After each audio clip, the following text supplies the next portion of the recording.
오늘 본문에서 요셉은 아버지 야곱의 부름을 받고 그 말씀에 순종하여 형들을 찾아 길을 떠나게 되었습니다. 12절에서 보면 형들은 세겜에서 양을 치고 있었다고 하죠. 그리고 야곱은 요셉을 보내어서 형들의 안부와 그리고 양들이 잘 있는지를 확인하라고 합니다. 그래서 13절에 내가 너를 그들에게로 보내리라 라고 말을 했을 때 요셉은 즉시 내가 가겠습니다 라고 응답합니다. 이 장면은 요셉의 순종과 신뢰의 모습을 보여주고 있습니다. 비록 요셉은 그 형제들과 사이가 좋지 않았습니다. 그렇기 때문에 형들에게 가더라도 형들은 요셉을 환영하지 않을 가능성이 상당히 높았던 상황이었죠. 그럼에도 불구하고 요셉은 아버지 야곱의 말씀에 순종하여 길을 떠나게 됩니다.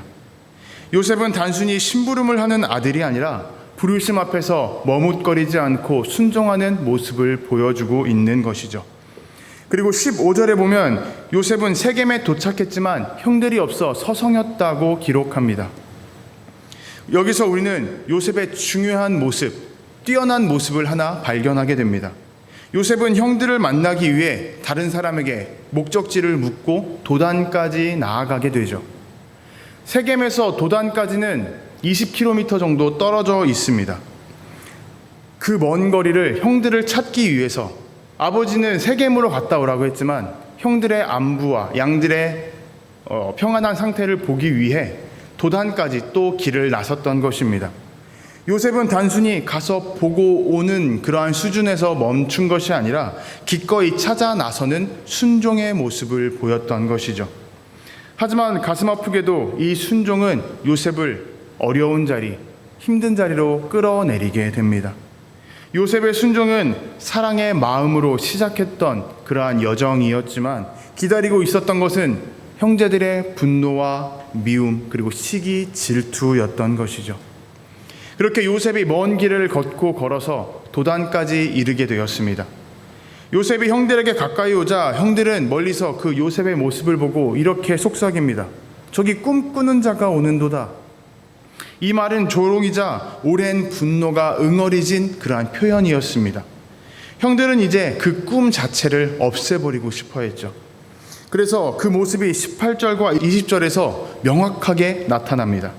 18절에 요셉이 그들에게 가까이 오매 그들이 요셉을 보고 죽이기를 꾀하였더라. 20절 그를 죽여 한 구덩이에 던지자. 형제들은 이렇게 결단하게 됩니다.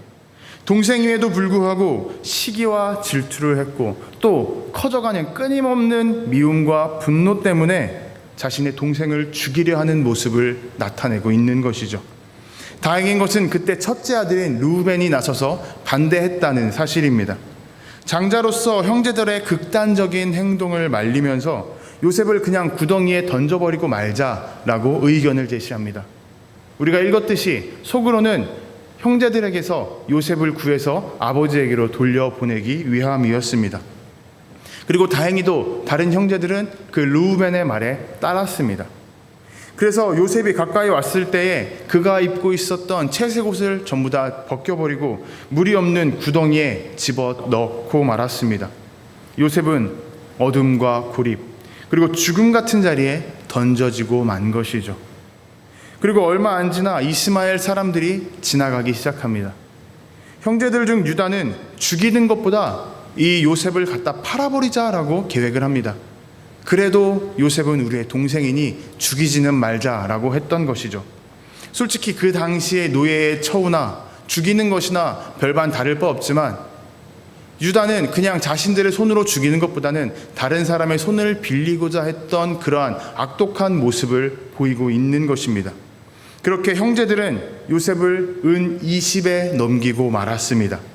당시 은 20은 노예 한 사람 평균 가격이었다고 해요. 형제들은 요셉을 동생이자 하나의 생명체로 본 것이 아니라 거래 가능한 물건으로 취급하고 말았습니다. 가족이라는 관계, 피를 나는 형제라는 그 관계가 그 순간 은 20이라는 값으로 가치가 매겨져 버리고 마른 것이죠. 좋은 가치도 아니고 돈이라는 물질적 가치로 뒤바뀌어 버리고 만 것입니다. 이것은 단순한 관계의 배신이 아니라 사랑하는 관계, 신뢰의 관계가 해체되고 사랑과 신뢰가 거래된 그러한 마음 아픈 사건이라고 볼 수 있습니다. 우리는 누구나 가슴 아픈 상처, 특별히 가까운 사람에게 받은 그러한 상처가 다 있습니다. 전혀 모르는 사람들에게 공격을 받을 때보다 우리가 정말 마음을 크게 주었던 사람, 더 가깝다 생각했던 사람들에게 받은 그러한 공격은 우리 마음속에 더 깊은 상처를 내게 되죠. 가족이나 친구나 일터의 동료들이나 심지어 우리 교회, 신앙 공동체 안에서도 그러한 상황이 참 많이 있습니다. 우리가 마음을 크게 주면 주었던 사람일수록 그 사람들의 말 한마디나 표정 하나, 그리고 나를 바라보는 그 침묵 앞에서 우리의 마음은 흔들리게 됩니다. 요셉도 그러했을 것입니다. 요셉이 형들을 찾아갔던 이유는 싸우기 위함도 아니었고 형들을 비난하기 위함도 아니었습니다. 앞서 지난주에 나누었던 것처럼 자신이 더 뛰어난 꿈을 꾸었다고, 멋있는 이상한 신기한 꿈을 꾸었다고 자랑하러 가려는 것도 아니었습니다. 단순히 아버지의 말에 순종해서 형들의 평안을 확인하러 갔을 뿐이었죠.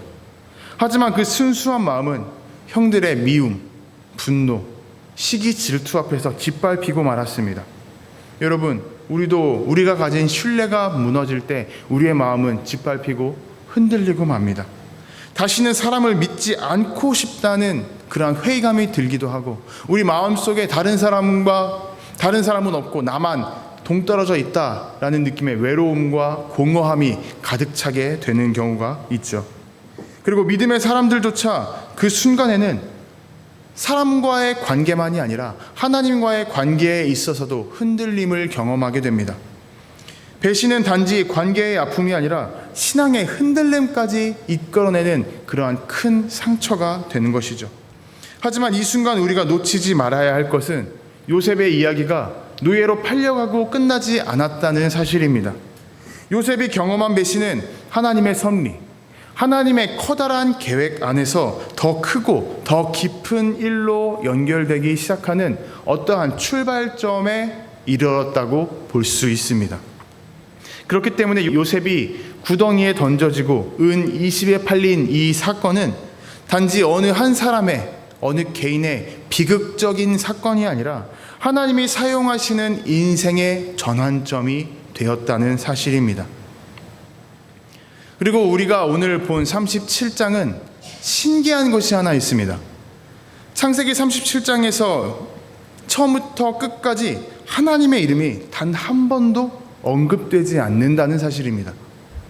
하나님의 음성도, 하나님의 말씀도, 하나님의 개입도 전혀 등장하지 않습니다. 요셉이 형제들에게 꿈을 얘기하고, 그리고 그 꿈 때문에 형제들 마음에 분노와 미움이 생기고, 또 결국 구덩이에 던져지고 이스마엘 사람들에게 팔려가는 그 어떠한 장면 속에서도 하나님은 단 한마디도 하지 않으십니다. 하나님이라는 단어 자체가 본문 가운데에 나타나지 않죠.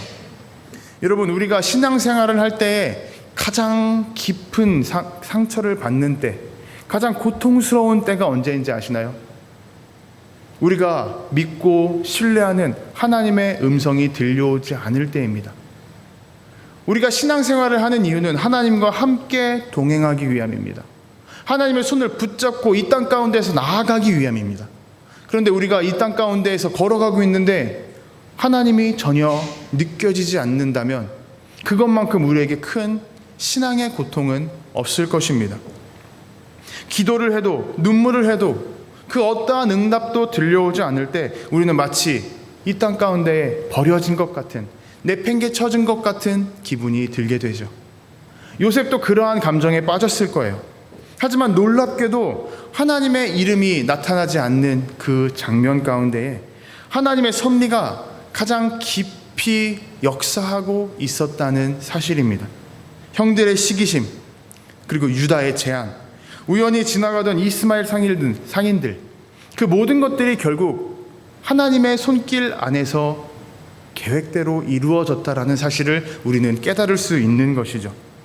그래서 요셉은 이 모든 흐름을 훗날 창세기 45장에서 자신에게 먹을 것을 꾸러온 형제들 앞에서 이렇게 고백합니다.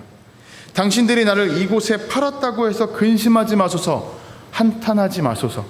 하나님이 생명을 구원하시려고 나를 당신들보다 먼저 보내셨습니다. 요셉은 지금 자신이 팔려갔다고 얘기하는 것이 아니라 보냄받았다고 고백하고 있습니다.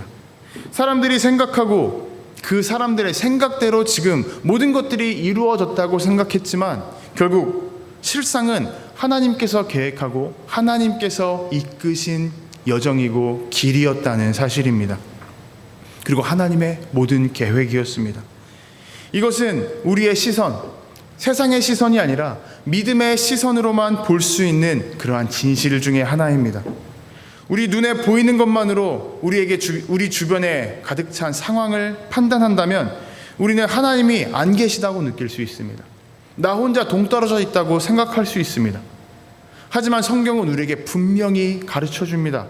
하나님의 이름이 사라진 듯한 그 순간에도 하나님의 섭리가 강하게 역사하고 있다고, 하나님의 계획은 반드시 흘러가고 있다고 우리에게 가르쳐 주고 있습니다. 지금 우리의 삶 속에서도 주님의 이름이 들려오지 않을 수 있습니다. 지금은 들려온다 할지라도 우리가 어떠한 고통의 순간에 들어가게 되었을 때에 우리는 동떨어진 것 같은, 홀로 버려진 것 같은 기분이 들 때가 있습니다. 주님의 음성이 도저히 들려오지 않는 그러한 상황에 빠지고 그러한 느낌에, 좌절감에 빠질 때가 있습니다. 하지만 여러분, 우리가 여기서 잊지 말아야 할 것은 하나님의 침묵은 하나님의 부재가 아니라 하나님께서 준비하고 계시는 중이라는 사실입니다. 하나님의 느리심은 하나님이 무능하시기 때문이 아니라 정확한 시간표, 계획을 위한 기다림이라는 사실입니다. 그리스도께서도 십자가에 못 박히셨을 때 이렇게 외치셨습니다. 엘리 엘리 라마 사박다니. 아버지, 왜 나를 버리셨나이까? 하지만 그 침묵 속에서 우리를 향한 정말 커다란 하나님의 사랑이 이루어졌다는 것을 우리는 지금 다 알고 있고 또 그 사랑 속에서 살아가고 있음을 우리는 다 알고 있습니다. 여러분, 우리가 하나님의 침묵 가운데 있다 할지라도 그 자리는 하나님께서 가장 깊이 계신 자리, 우리의 길을 예비하고 계신 자리라는 사실을 잊지 말아야 할 것입니다. 이 모든 사건들을 보내고 훗날 요셉은 형제들 앞에서 고백했습니다. 형들은 팔았지만 하나님이 나를 보내신 것입니다. 이 신앙 고백은 요셉이 구덩이에서 시작해서 이집트의 총리에 이르기까지 수많은 고통과 또 침묵의 시간을 보내면서 다듬어진 믿음의 고백이었습니다. 시편도 이 사건을 이렇게 기록합니다. 그가 한 사람을 앞서 보내셨으며 요셉이 종으로 팔렸도다. 요셉은 배신당한 사람이 아니라 보냄받은 사람이었던 것입니다. 바울 사도도 이렇게 이야기합니다. 하나님을 사랑하는 자, 그 뜻대로 부르심을 입은 자들에게는 모든 것이 합력하여 선을 이루느니라. 요셉의 인생에서 형들의 분노와 미움, 이집트에서의 수많은 고난과 사건들, 이 모든 것들이 결국 합력하여서 이스라엘을 살리는 하나님의 선을 이루게 된 것입니다. 여러분, 우리의 인생도 마찬가지입니다. 누군가에게 우리가 밀려났다고 생각할 수 있지만 사실 하나님께서 우리를 그 길 위에 보내신 것일 수도 있습니다. 우리가 사람들에게 버림받은 것이라고 생각했지만 그 자리가 하나님께서 준비하신 새로운 걸음, 새로운 시작, 새로운 관계의 시작점일 수도 있다는 사실입니다. 그래서 우리는 훗날 이렇게 고백할 수 있어야 합니다. 사람들이 나를 보낸 것 같았지만 결국 하나님께서 나를 보내신 것이었습니다. 우리는 침묵 앞에서도 고통 앞에서도 넘어지고 좌절하는 것이 아니라 그 안에서 조용히 역사하시는 하나님의 손길을 바라보고 또 그렇게 들어 쓰일 그날을 기대하며 나아가고 준비해야 한다는 사실입니다. 여러분, 요셉이 구덩이에 빠졌을 때 그리고 이스마엘 사람들에게 팔려서 그 길을 끌려갈 때 요셉의 그 마음은 어떠했을까요?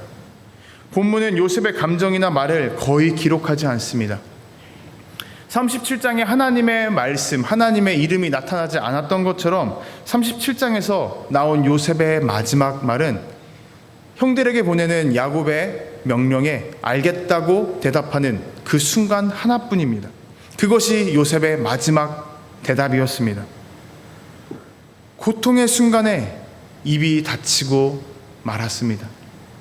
하나님의 침묵도 있었지만 오늘 본문은 요셉의 침묵도 있었다고 보여주고 있습니다.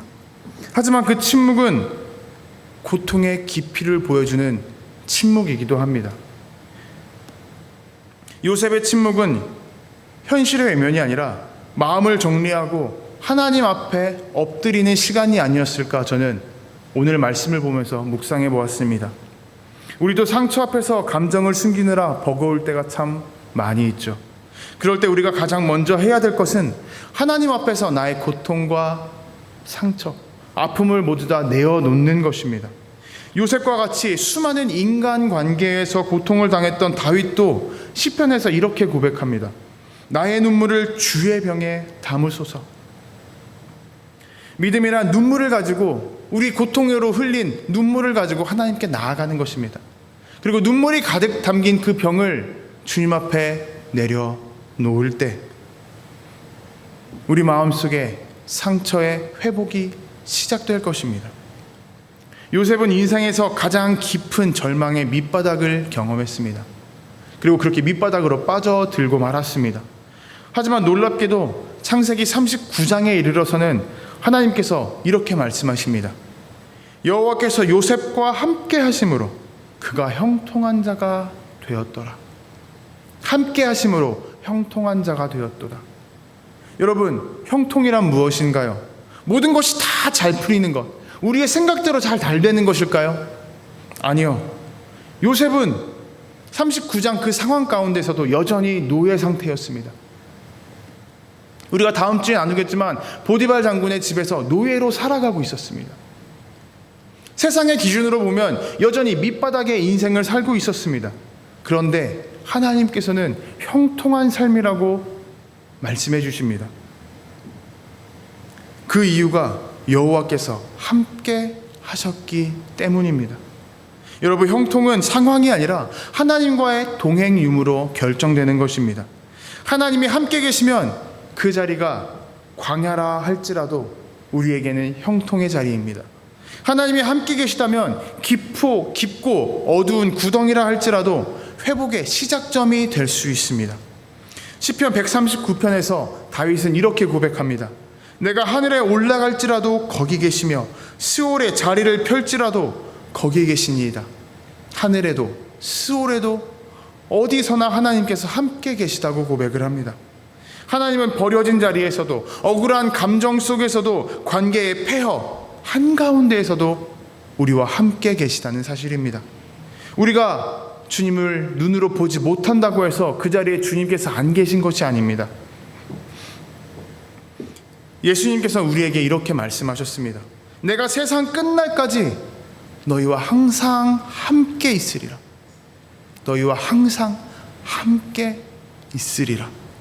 여러분, 우리의 자리가 수많은 관계 속에서 상처받고 고통받는 배신의 자리라 할지라도 하나님은 그 자리를 우리와 함께 하심으로써 회복의 자리로 바꾸시는 분임을 기억해야 합니다. 여러분, 요셉은 구덩이에 빠졌지만 성경은 요셉의 말을 단 한마디도 남기지 않았습니다. 오직 침묵뿐이었습니다. 그 침묵 속에서 요셉은 사람이 아니라 하나님을 바라보는 법을 배웠을 것입니다. 믿었던 관계가 무너져도 하나님과의 관계가 무너지지 않는다는 것을 요셉은 배워나갔을 것입니다. 여러분, 우리를 침묵의 자리로 보낸 것은 하나님이십니다.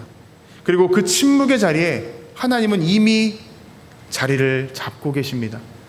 우리를 통해 새로운 길을 열어주기 위해서 먼저 가셔서 준비하고 계시다는 사실입니다. 그 어떠한 순간에도 하나님께서 우리와 함께 계시다는 사실을 잊지 않으시길 소망합니다. 그러한 주님만을 바라보며 이 땅 가운데에서 담대히 한 걸음씩 나아가는 저와 여러분들 되시기를 주님의 이름으로 도전하고 축복합니다.